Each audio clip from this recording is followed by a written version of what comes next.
Hi aspirants, in my lecture number 9, I will discuss the two editorials which has appeared in leading newspaper Indian Express on 17th April 2021 and 19th April 2021 respectively, relevant from the civil services mains examination point of view. In this lecture, I will show how the editorials which have appeared can be mapped or linked to GS mains paper 2 and 3 respectively. These editorials are sometimes value additions to what we study in GS mains, and alternatively, probable questions can be framed for respective GS mains paper 2 and 3 as well. What we present in this lecture showcases our innovative ways to extract value from newspaper reading, especially editorials. The first editorial is Her Lordship, which has appeared in the Indian Express on 17th April 2021. The highlights of this editorial is as follows. It has been observed that judiciary in India is predominantly a male bastion and women need more representation in judiciary. This is reinforced by the fact that only 8 women have been appointed judges in the Supreme Court in its 70 years of its existence. Till date, no woman has been appointed Chief Justice. The judiciary, which always has propounded the concept of constitutional equality in all its landmark judgments, cannot be an exception in fixing the gender deficit. In its response to a plea filed by the Supreme Court Women's Lawyers Association seeking more women for appointment of judges in high courts, the Chief Justice of India commented that women advocates invited to become judges declined the offer due to domestic responsibilities. Another reason proffered by the CJI, that is the Chief Justice of India, is that higher courts of the land always prefer capable candidates irrespective of gender.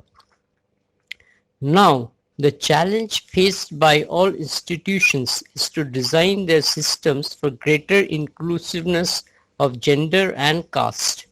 As the Supreme Court shapes governance and politics, it is high time that the highest court should take the initiative to bring more women on board.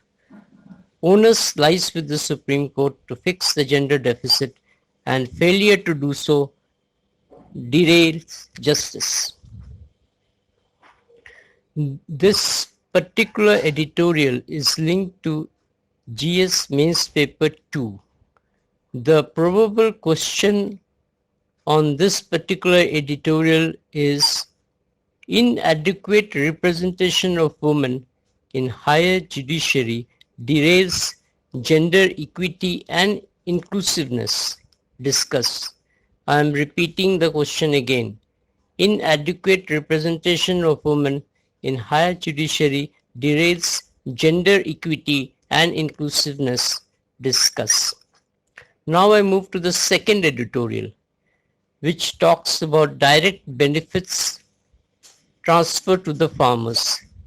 This is the editorial which has appeared in the leading English daily Indian Express on 19th April 2021.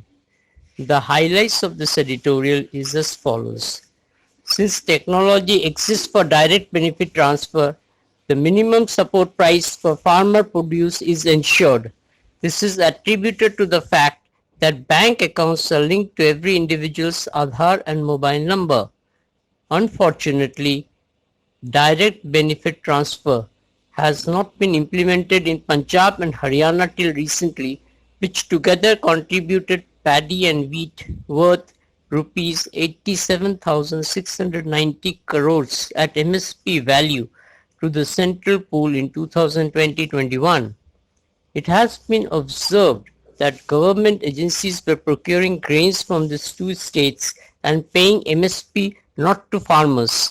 Instead, the amounts are credited into the accounts of the arathiyas or commission agents in wholesale mandis who in turn issue checks to the farmers. It is assumed that the farmers receive the payment from the arathiyas or commission agents.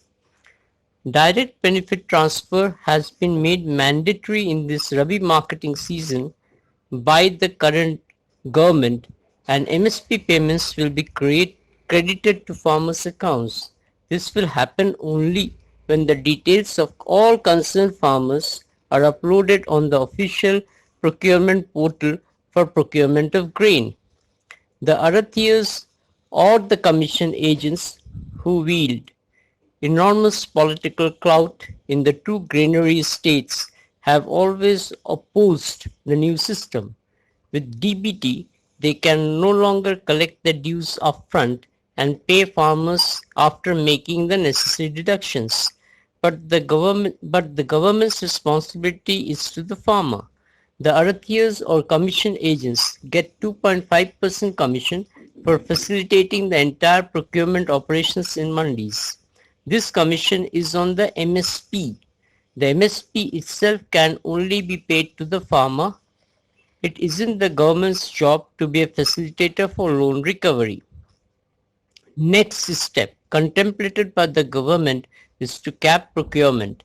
In case of fertilizers, the government has imposed an upper limit of 50 bags that any farmer can buy at subsidized rates in a month.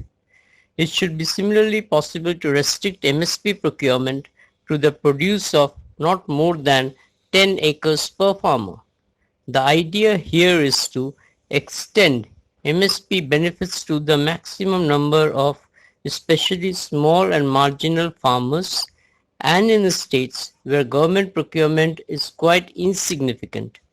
In the long run, MSP procurement itself should be replaced with per acre transfers.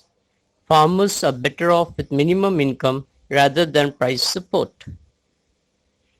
The question based on this particular editorial is in General Studies paper 3.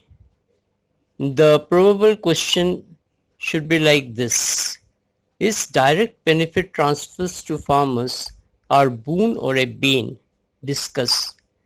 Please note, is direct benefit transfers to farmers are boon or a bane? Discuss. Before I sign off, do tune in for my next videos. Please share this video with your friends and subscribers in large numbers. We really appreciate your encouragement and constructive suggestions. Thanks.